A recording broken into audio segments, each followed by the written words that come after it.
안녕하세요. 엠닥터 임찬학입니다. 오늘은 질염에 대한 얘기를 좀 해보려고 하는데요. 질염에 의한 균을 감소시키는 거나 HPV 같은 바이러스 활성을 감소시키는 거는 거의 동일해요. 거의 동일하게 유산균 활성을 높이는 방향으로 치료를 하게 되는데, 보통 질염 치료한다고 하면 항생제, 항진균제 이런 것들만 생각하시거든요. 왜냐하면 질염이 걸렸을 때 병원에 가면 STD 검사 혹은 균 검사라고 부르죠. 그런 검사를 통해서 나온 가드넬라, 칸디다, 조금 제 성병균이 감염된 나이세리아나 트리포네마 이런 것들이 감염돼 있으면 거기에 대한 항생제를 처방받고 다 없어졌는지나 확인을 하고, 이런 게 이제 주된 질염이라고 생각하시기 때문에 질염 치료라고 하면 이제 항생제, 항진균제만 이제 초점을 맞추는데, 사실 만성 질염에 해당하는 분들은 이런 치료보다는 유산균 치료가 더 필요하거든요. 그래서 오늘 설명드린 내용은 일단 STD에 대한 거, 성병균 검사를 할 때 그 검사 결과를 어떻게 해석하는 게 좋을지 여부들이랑, 그 다음에 만성질염일 때랑 급성질염일 때가 어떻게 다르고 치료 계획은 어떻게 되고, 이런 것들 내용을 좀 광범위하게 다뤄볼 예정입니다. 자, 이거 보시면 이거 STD 검사 결과지거든요. STD가 원래 보면 STD하고 12종 이렇게 써 있는데 6종 하기도 하고 8종 하기도 하고 하는데, 보통은 STD 12종으로 검사를 하죠. 이 중에서 HSV1, 2는 헐픽 심플렉스 바이러스니까 이게 헤르페스예요. 헤르페스 바이러스에 대한 얘기고, 나머지 10가지가 세균이나 아니면 곰팡이 같은 것들, 이런 것들을 검출하는 건데, 이 환자분 같은 경우에는 여기 보니 칸디다라는 곰팡이균이 플러스 3개로 활성이 굉장히 높아서 이건 칸디다 질염입니다, 이렇게 판단을 하는 거죠. 균 검사할 때 가드넬라, 칸디다, 유레아 플라즈마, 마이코플라즈마 중에 일부 이런 상재균들이 있거든. 질 쪽에 항상 존재하는 균, 누구나 가지고 있는 균. 이런 균들은 검출되고 안 되고를 사실상 그렇게 중요하게 생각하지 않는 경우들이 많아요. 검출이 돼도 치료 안 하는 경우들도 많고, 이게 검출됐다고 해서 치료해야 된다거나 검출이 안 된다고 해서 치료가 다 됐다거나 판단하는 것도 아니고요. 항생제 먹었다고 해서 가드넬라 있던 게 없어지는 것도 아니에요. 그래서 상재균들의 경우랑 상재균이 아닌 것들의 경우 해석하는 게 전혀 달라집니다. 그래서 이 중에서 클라미디아라든가 나이세리아, 임질균이죠. 그 다음에 마이코플라즈마 중에서 제니탈리움도 일부 속하고요. 그 다음에 트리코모나스, 그리고 트리포네마, 요건 배독균이죠. 이런 것들에 대해서는 검출이 됐을 경우에 반드시 항생제를 먹어요. 그리고 나중에 치료가 되는지 여부도 STD 검사를 통해서 다 없어졌는지 여부를 확인을 하게 돼요. 이건 표준 치료에 해당이 되는 거고, 그런데 이거 말고 나머지 상재균들, 공생균들은 진료 지침이 어떻게 되어 있냐면, 대부분 질병을 일으키지 않기 때문에 치료가 필요 없다. 공생균, 상재균으로 간주되어 치료가 필요 없다. 공생균으로 간주되어 치료가 필요 없다. 이런 식으로 유레아 플라즈마나 마이코플라즈마 중 일부, 가드넬라, 칸디다도 일부 그렇기도 한데요. 하여간 이런 상재균들은 대부분 치료가 필요 없는 경우들이 꽤 많아요. 그리고 치료했다고 하더라도 검출이 계속 되는 경우들도 많이 있어서 STD 검사에서 상재균을 보고 뭔가 해석하는 건 사실 그렇게 의미를 크게 두진 않아요. 그러니까 어떤 분들이 계시냐면, 계속 치료했는데도 유레아 플라즈마 계속 나와요. 계속 치료했는데 항생제 계속 먹고 반복했는데도 가드넬라 계속 나와요. 이런 분들이 저희 병원에 많이 오시거든요. 사실 STD 검사 결과가 그렇게 중요하지 않은 분들이에요, 이분들은.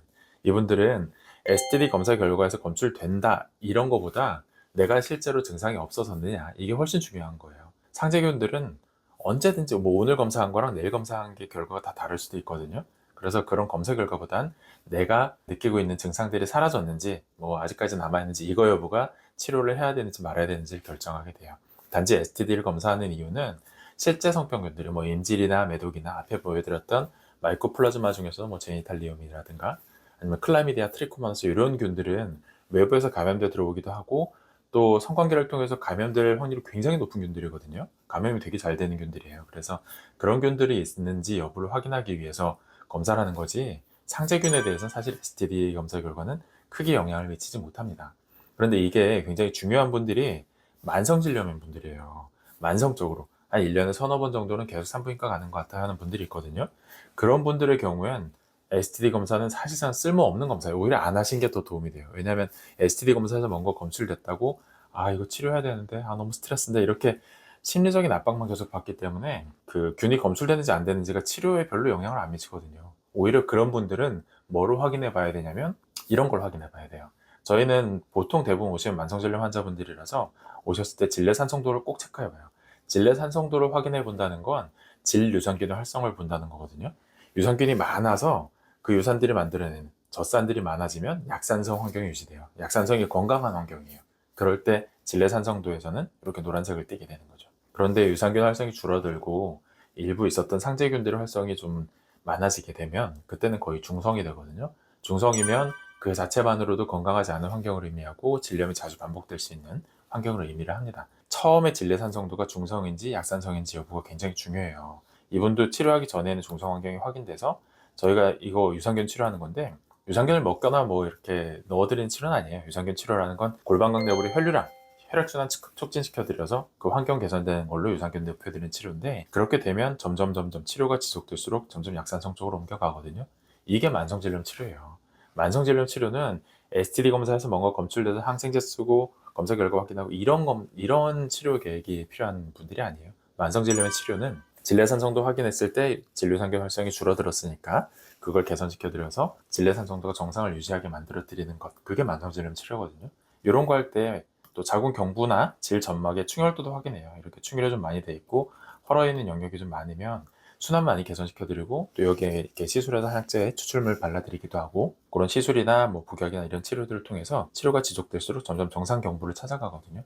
이렇게 정상적인 점막을 회복하는 게 굉장히 중요해요. 정상 점막이 회복돼야 진료산균 활성이 많이 높아지거든요. 그래서 전반적인 치료들은 항생제는 전혀 안 써요. 그런 거보다는 골반각 내부로 혈액순환 촉진시켜드리는 약들을 쓰고, 실제로 그 경부 점막이나 질 점막이 너무 많이 헐어 있는 경우에는 거기에 약을 직접 도포하기도 하고 하면서 치료를 해서 결국에는 진료성경 활성이 높아졌는지 확인하는 것을 만성질염 치료의 끝이라고 봐요. 오늘 설명해 드린 것 중에 STD 검사에서 사실상 보는 거는 굉장히 적은 부분밖에 없어요. 질환 쪽에 있는 세균이 보통 100가지에서 200가지, 개인 차에 따라서 굉장히 차이 많이 나기도 하고, 어떤 세균의 활성을 보이는지도 개인 차에 따라서 굉장히 많이 차이가 나거든요. 그 100가지, 200가지 되는 세균들 중에서 STD 검사는 단 10가지만 봐요. 2가지만 바이러스니까 나머지 균들 10가지만 보거든요. 그 10가지 중에서도 반은 상재균이에요. 누구나 가지고 있는 겨. 한 1, 200가지 되는 균들 중에서 한 5가지 정도 보겠다는 거거든요.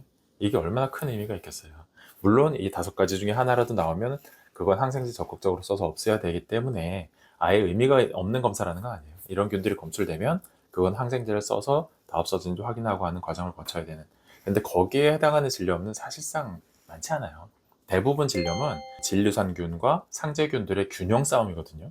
이 균형을 맞춰드리는 거가 훨씬 중요하고, 이렇기 때문에 STD 검사, 균 검사보다는 질내산성도를 파악하고 진료산균 활성을 높여드리고 이런 것들이 훨씬 필요하다는 얘기죠. 만성질염 환자들은 말할 것도 없고요. 그래서 오늘 설명드린 내용은 질염 증상이 나타났을 때 이걸 해결하기 위해서 도식적으로 나는 균 검사 통해서 나오는 균에 대한 항생제 처방받아 치료하고 다시 검사해서 확인할 거야, 이렇게 도식적으로 돌아가는 질염 치료는 사실 거의 없다고 보셔도 돼요. 대부분 질염은 유산균 활성 확인해서 그 균형을 맞춰드리는 방향으로 치료 계획을 잡아야 된다는 점, 그거를 말씀드리려고 오늘 영상 준비해봤습니다. 자, 오늘 설명드린 내용이 도움이 되었다고 생각하신다면 구독과 좋아요 부탁드릴게요. 긴 영상 시청해주셔서 감사합니다.